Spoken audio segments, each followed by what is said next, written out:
ආයිබෝවන්. ඔන්න චූටි කිරිසිනා දකින්න ආසාවෙන් ඉන්න ඔයාලට වටිනාම ආරංචියක් අරගෙනයි මම අද ආවේ. ඒ සඳහා මාත් එක්ක ඉන්නවා ඔයාලගේ කිරිසිහිනේ සාර්ථක කරගන්න නිවැරදිව මඟ පෙන්වන්න පුළුවන් තැනැත්තියක්. ඒ සුධර්මා උයන හේවා මහත්මිය. මව්කිරි කළමනාකරණයේ ඩිප්ලෝමාව වෛද්‍ය විද්‍යාලයේ කරාපිටිය, සෞඛ්‍ය ප්‍රවර්ධන ඩිප්ලෝමාව කොළඹ විශ්වවිද්‍යාලය සහ මෙම විෂයට අදාළ පුහුණු ගණනාවක්ම ලබාගත් ඇය විශ්‍රාමික පළවෙනි ශ්‍රේණියේ හෙද නිලධාරිනියක්. මෙතන තියෙනවා එතුමිය රචනා කරපු පොත් කිහිපයකුත්.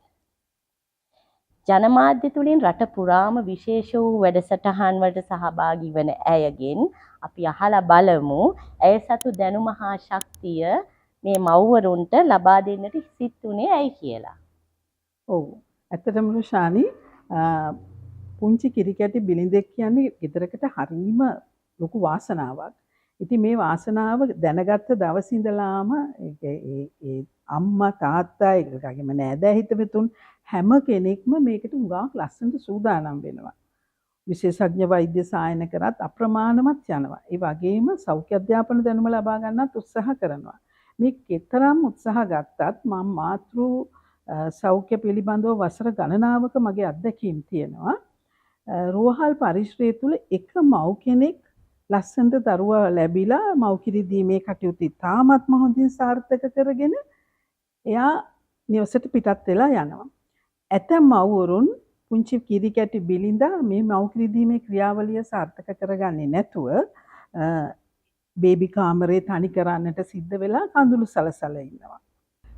මේක හරි ඛේදනීය තත්ත්වයක්. ඉතින් මේ වගේ නොහැකියාවක් ඇත්තටම මේ මිනිස් මවට තියෙන විදියක් නැහැ. කිරි දෙන කුලයේ ඊ타ත්ම ශ්‍රේෂ්ඨම මව් කෙනෙක් වෙන මේ මනුසතාට විතරයි මේ ප්‍රශ්නේ තියෙන්නේ.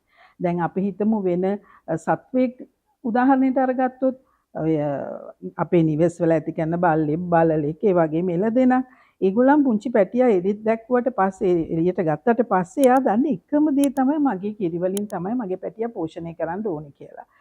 මොකද එතන හේතුවක් තියෙනවා එයාට අර සිත කියන එක තියෙනවා. නමුත් අපේ මිනිස් සතාට වගේ ප්‍රබල සිතක් නැහැ. ඒ නිසා එයා බොහෝ වෙලාවට තමුන්ගේ පැටියා තුරුල් කරගෙන කිරි දෙනවා. මේ මිනිස් අම්මට විතරක් මේ ගැටලුවට හේතු වෙන ගොඩක් කරුණු තියෙනවා රොෂානි. ඒක මං ඉදිරියේදී මාතෘ මනස ශක්තිමත් කරගන්න එක සම්බන්ධයෙන් කියලා දෙන්න බලාපොරොත්තු වෙනවා.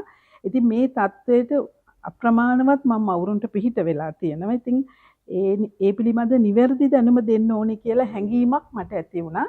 මම මාතෘ අධ්‍යාපන වැඩසටහනක් කරන්න ඕනේ කියලා කිව්වම බොහෝ දෙනෙක් මගෙන් පිහිට ගත්ත අය ලංකාව පුරාම ඉන්නවා. බොහෝ දෙනෙක් මගෙන් ඉල්ලීමක් කරේ පළමුවෙන්ම ඔබතුමිය කතා කරන්න ඕන මාතෘකාව තමයි මව්කිරි ගැන කියලා. ඒ නිසා තමයි මම මේ ගැන හිතුවේ. ඔබතුමියගෙන් ඒට හොඳ පිළිතුරක් ලැබුණා කියලා මම හිතනවා. චූටියෙකුත් අරගෙනම ඇවිල්ලා තියෙනවා ඔබතුමිය අද අපිට උපදෙස් දෙන්න. ඔබතුමියගේ විශේෂ අවධානය මව්කිරි සඳහා කියලා කිව්වනේ. ඒ පිළිබඳව විවිධ මාධ්‍ය ඔස්සේ මව්වරුන් දැනුම ලබා ගන්නවා. මම අහන්න කැමති ඔබතුමියගේ වැඩසටහන් වල තියෙන විශේෂත්වය මොන වගේද කියලා. ඔව් රොෂානේ. මගේ චූටි කිරි කැටිය ගැන ඇහුවනේ. මේ පැටියා දැන් මෙහෙම හිටියට වයස අවුරුදු 19ක් 20ක් විතර වෙනවා. ඉච්චර කාලයක් මාත් එක්ක මුළු ලංකාව පුරාම ඇවිද්දපු චූටි අහිංසකයෙක් මේ මගේ ළඟ ඉන්නේ. මට ගොඩාක් උදව් කරනවා. ඉතින් රොෂානි අහුව ප්‍රශ්නේ තමයි මොකද මේ වෙන දැනුම අනන්තවත් ලබා ගන්නවා අන්තර්ජාලයෙන්ුත් ලබා ගන්න පුළුවන්. මොකද්ද සුවිශේෂත්වය කියලා. දැනුම ලබා ගන්නවා. හැබැයි මේ දැනුම ක්‍රියාවට නංවන්න ඕන කරන ඒ ස්ට්‍රෙන්ත් එක නැත්නම් ඒ ශක්තිය ඒක මවුරුන් තුන ලැබිලා නැහැ කියන එක තමයි බොහෝ වෙලාවට මවුරුන් සම්බන්ධ වෙන ගැටලු වලින් පේන්නේ.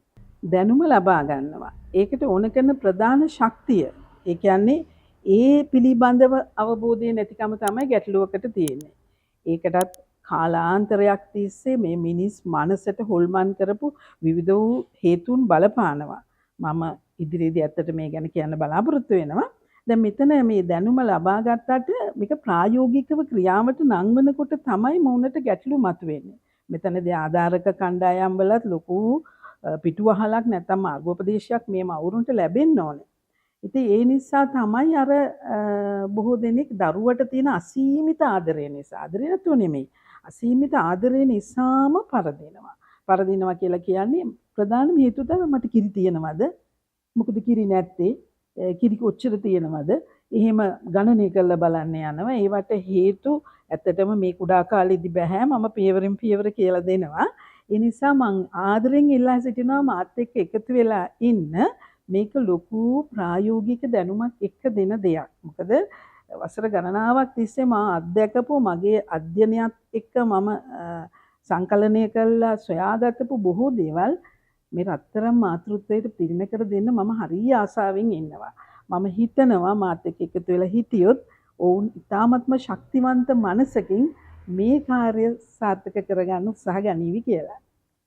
කිරට අඬන බිලිඳු හමුවේ අපේක්ෂා බංගත්වයට පත් වූ මව්වරුන්ගේ දුක් මුසුමූණු මම දැකලා තියෙනවා. ඔබේ ඒ ප්‍රාර්ථනය සර්ව ප්‍රකාරයෙන් සාර්ථක වෙන්න කියලා හදවතින්ම සුබ පතනවා. ඒ වගේම ඔබතුමියව අපිට සම්බන්ධ කරගත හැකි දුරකථන අංකයක් හෝ ලබා දෙන්න පුළුවන් නම් වඩාත් හොඳයි කියලා මම හිතනවා අපේ මේ මව්වරුන්ට. ඔව් රෂානි. මවුරුන් සඳහා වූ විශේෂිත වැඩසටහන් ගණනාවක් මේ මාතෘත්වය සම්බන්ධයෙන් මම සූදානම් කරලා තියෙනවා. ඒක මව්කිරි වලට විතරක් සීමා නැහැ.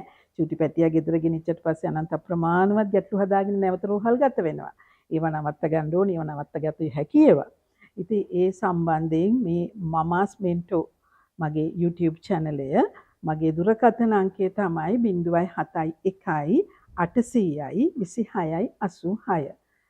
ඕනෑම අවස්ථාවක ඔබට මාහා සම්බන්ධ වෙන්න පුළුවන්. දැනටත් මම මුළු ලංකාවෙම මගේ වැඩසටහන් වලදී මේ දුරකථන අංකය ලබා දීලා තියෙන නිසා දිවා රාත්‍රී දෙකේදීම චූටි පැටවුන්ගේ ප්‍රශ්න වලට පිළිතුරු දෙන අම්මා කෙනෙක් කියලා කියන්න පුළුවන්. ඉතින් ඒ නිසා ඔබට මාත් එක්ක ඒ ආකාරයට සම්බන්ධ වෙන්න පුළුවන්. එහෙමනම් බලාපොරොත්තු වෙනවා මගේ මේ channel එක subscribe කරලා ඔබ මාත් එක්ක එකතු වේවි කියලා. එහෙනම් ඔබට තියෙන සියලුම ගැටලු එතුමියගෙන් අහන්න පුළුවන්. එතුමියගේ YouTube නාලිකාව මමාස් මෙන්ටෝ. ඒ වගේම එතුමියගේ දුරකථන අංකය දැන් පහත තිරේ ඔබට දැක බලා ගන්න පුළුවන්. ඒ හරහා එතුමියව ඔබට සම්බන්ධ කරගන්න පුළුවන්. ඔබතුමියට බොහොමත්ම ස්තුතියි. බොහොමත්ම ස්තුතියි.